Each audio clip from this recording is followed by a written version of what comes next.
Halo semuanya, di sini kita akan belajar akuntansi bisnis untuk persiapan UAS. Yang pertama, kita akan belajar tentang jurnal umum. Di jurnal umum sendiri, itu adalah mencatat transaksi setiap pembelian dan penjualan barang dagang. Nah, pada akun utamanya biasanya digunakan itu pada percetakan barang, terus ada penjualan, retro penjualan, pembelian, dan juga HPP. Kemudian, kita menggunakan sistem perpetual nih untuk kali ini, yaitu kita itu mencatat setiap kali terjadinya transaksi. Kita lanjut aja. Di sini ada tabel saldo normal akun, itu tuh untuk mengetahui nih di mana posisi untuk meletakkan debit dan kredit. Kemudian di sini ada latihan soal kita. Nah, latihan soal kita ini ada di 10 transaksi, sehingga kita akan kupas satu-satu ya. Yang pertama adalah membeli barang dagangan seharga 2 juta dengan syarat pembelian 2/15 N 30. 2/15 itu artinya adalah 2% dalam 15 hari. Artinya 2% dalam 15 hari itu jika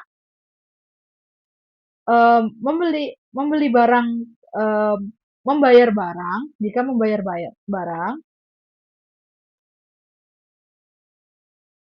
belum tenggatnya yaitu 15 hari, maka akan dapat diskon sebesar 2%. Kemudian N/30 itu adalah lama tenggat atau berapa lama masa kredit yang kita harus bayarkan, yaitu sebesar 30 hari. Kemudian di sini ada tulisannya persediaan barang dagang itu di 2 juta dan utang usaha itu 2 juta. Kenapa? Karena kita membeli barang, otomatis persediaan barang kita akan bertambah. Nah, persediaan barang itu masuknya adalah aset. Jika aset bertambah, maka masuk ke debit. Nah, seperti ini. Ini dia akan masuk ke dalam debit jika bertambah. Kemudian, untuk utang usaha kita kan otomatis bertambah karena kita menghutang untuk membeli barang, sehingga dia masuk ke dalam kredit. Ini utang, dan di sini akan masuk ke dalam kredit karena ini plus dan ini plus. Bersama-sama bertambah. Oke, kita masuk ke transaksi kedua, yaitu menjual barang pada PT Sanjaya dengan harga 500.000 dengan syarat pembayaran 2/10. 2/10 artinya adalah 2% dalam 10 hari.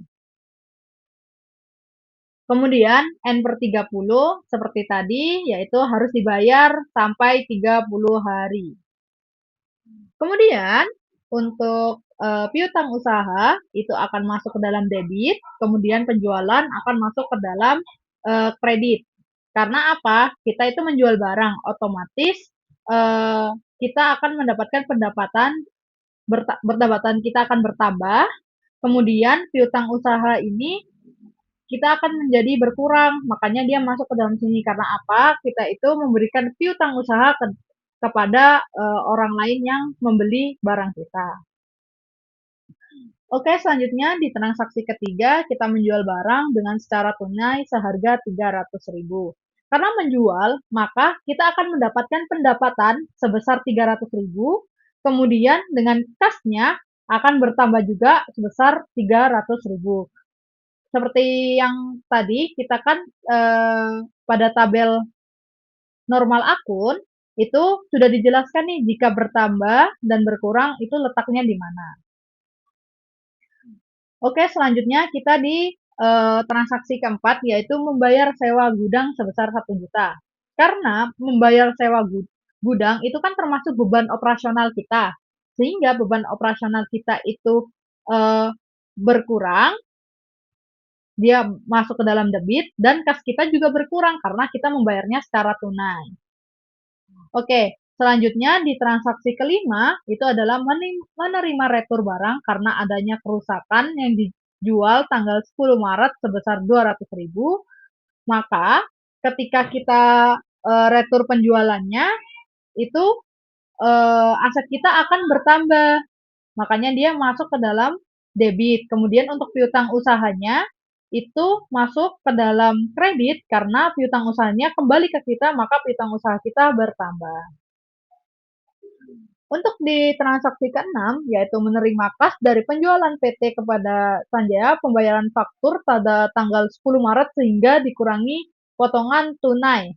Nah, ini tuh dari mana sih? Karena kan tadi kita pada soal di nomor 1, betul, di nomor, oh sorry, di nomor 2, soal di nomor 2 itu kita PT Sanjaya Rp500.000. Maka dalam hal ini kan itu masih belum dalam waktu 15 hari, maka dia akan mendapatkan 2% dari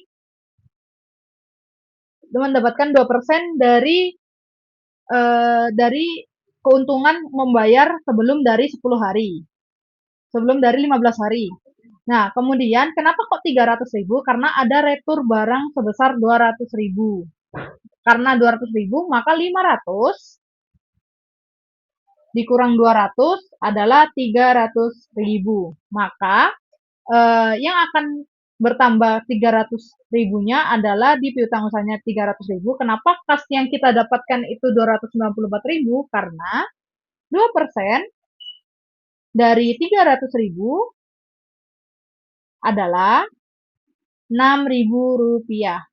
Maka PT Sanjaya ketika membayar ke kita akan mendapat potongan sebesar 6.000 dan kita akan mendapatkan kas sebesar 294.000.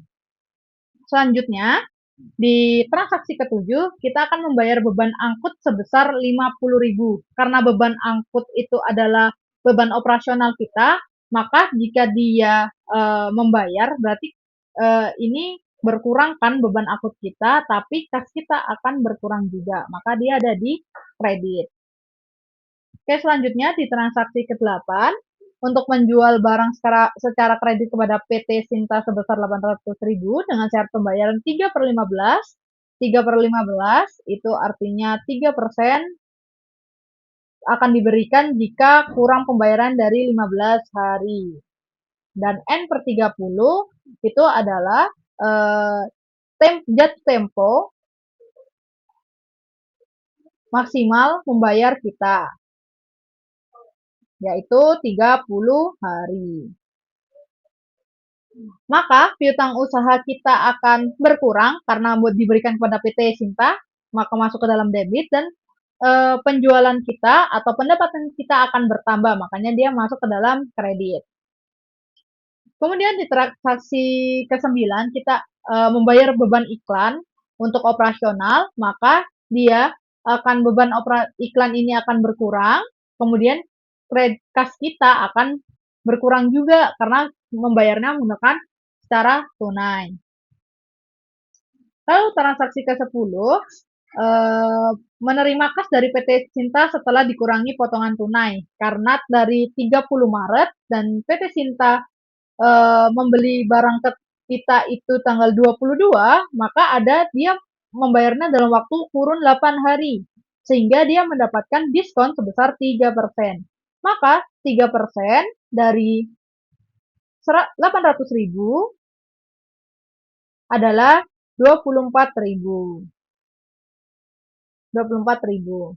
Sehingga kasnya itu yang akan kita dapatkan adalah 776.000 dengan potongan penjualannya itu atau diskonnya itu 24.000. Kemudian kita akan masuk dari income statement yang sudah dari penjelasan di transaksi-transaksi tadi kita kumpulkan jadi satu menjadi income statement. Untuk single step itu hanya tidak secara spesifik karena dia akan masukkan pendapatan, beban expense, dan langsung laba bersih. Sedangkan untuk multiple step itu tuh harus sangat-sangat jelas.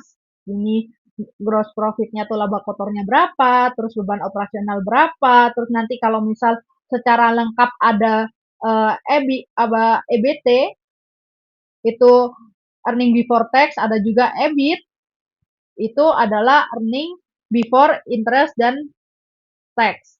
Kemudian setelah ini yang pertama dan ini yang kedua. setelah semuanya dikurangi, maka akan mendapatkan operating income atau net income-nya sebesar 120.000. Oke, kita lanjut ke materi yang kedua, yaitu aktiva tetap dan aktiva tidak berwujud. Pada aktiva tetap itu dimiliki untuk digunakan dalam operasi perusahaan, memiliki masa manfaat dan lebih dari 1 tahun. Biasanya itu ada tanah, bangunan, mesin, kendaraan.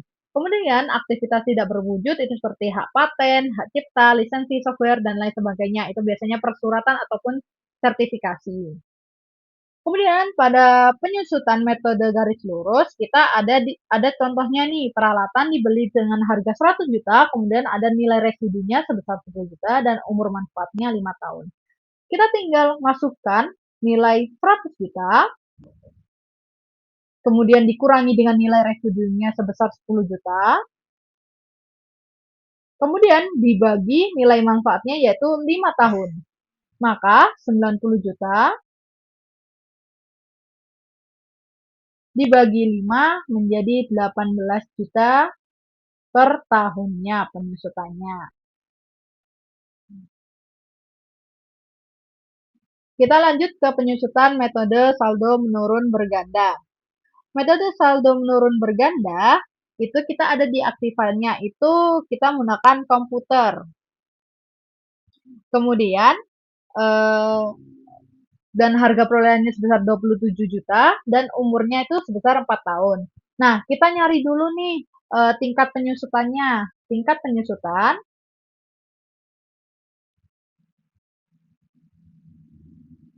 yaitu 2 adalah 2 tahun pertama dikali 1/4 sama dengan 50%. Kemudian kita lihat tahun pertamanya yaitu 20 juta dikali 50%. Hasilnya adalah 10 juta. Nah, tahun kedua juga itu tinggal 10 juta dikali 50% sehingga mendapatkan 5 juta.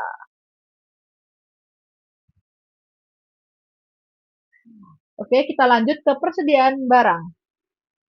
Persediaan barang itu tuh biasanya barang yang dibeli untuk dijual kembali dan menjadi bagian dari aset lancar neraca. Kita ada FIFO, LIFO, dan average. Kita akan belajar tentang LIFO, FIFO, dan rata-rata atau average.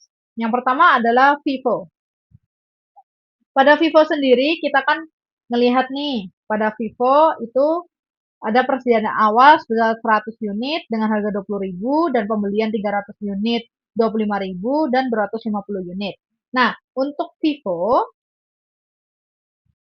itu yang pertama kita butuh 250.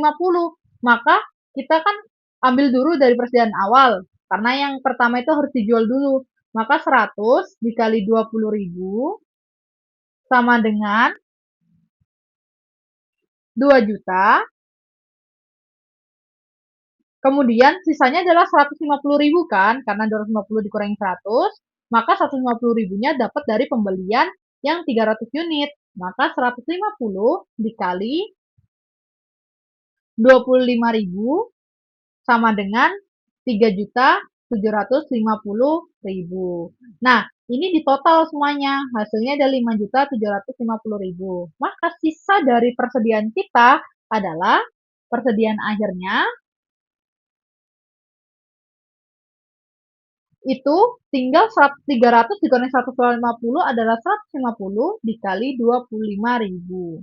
Hasilnya adalah 3.750.000. Ini adalah sisa untuk FIFO. Kemudian kita lanjut ke LIFO, yaitu last in, first out. Jadi pembelian yang terakhir akan dijual pertama, yaitu kita pembelian terakhir ada di 300 juta.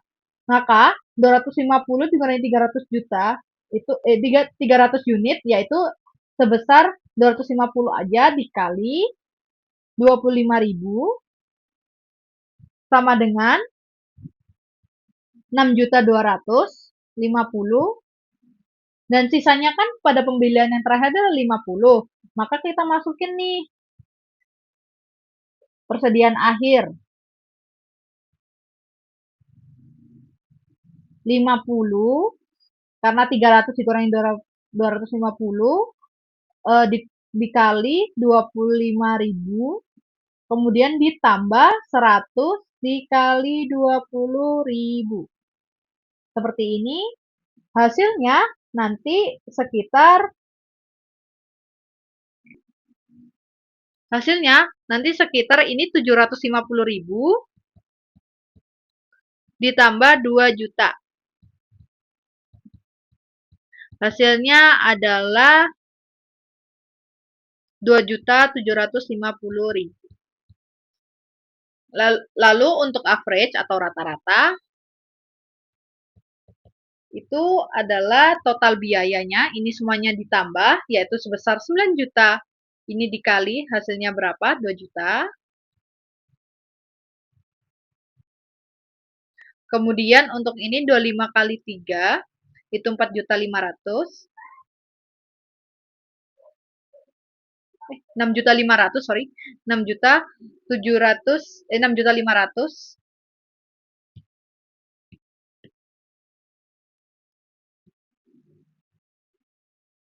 6.500.000. Nah, ini di total hasilnya dari 9.500.000 dibagi dengan 400 total dari unitnya. Hasilnya adalah di 23.750. Maka HPP-nya sebesar 250 dikali 23.750 sama dengan 5.937.500, dan untuk sisanya 150 dikali 23.750. Hasilnya adalah 3.562.000. Selanjutnya adalah biaya akuntansi. Seperti yang kalian lihat, ini adalah penjelasannya. Kalian bisa pause. Terus kemudian selanjutnya ini juga ada elemen-elemen utama biaya produksi, siklus akuntansi, dan juga ada elemen utamanya. Selanjutnya kita untuk mencari HPP-nya. HPP-nya itu tinggal persediaan di ini 5 juta ini ditambah sampai dengan overhead, ini semuanya ditambah lalu dikurangi dari persediaan akhir. Jadi 5 juta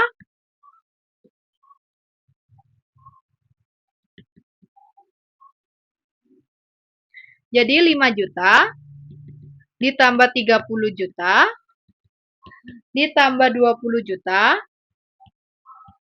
ditambah 10 juta dikurangi 6 juta.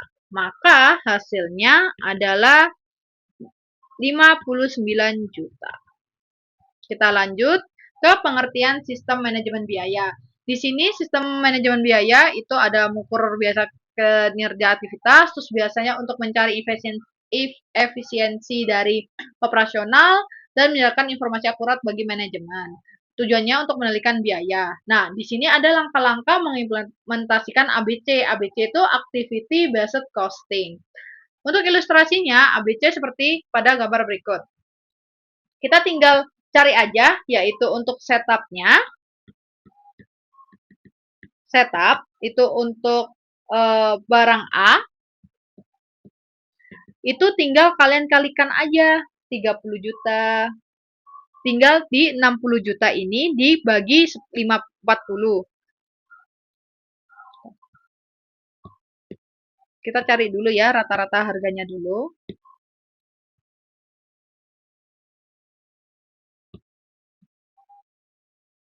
$60 juta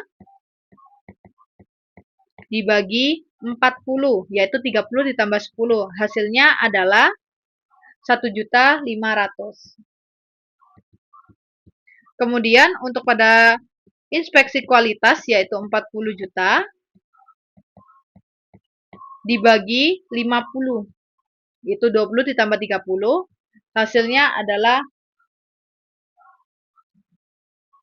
800.000. Nah, untuk mencari satu-satu, kita lihat di produk A-nya. Untuk setup, itu tinggal 1.500.000 dikali 30, hasilnya itu 45 juta. Untuk inspeksi kualitas, itu 800.000 dikali 10 sama dengan 8 juta. Dan untuk B, itu setupnya 1.500.000 dikali 20, hasilnya 30 juta. Untuk inspeksi kualitasnya ada sekitar jumlahnya 30 dengan hasilnya 24 juta.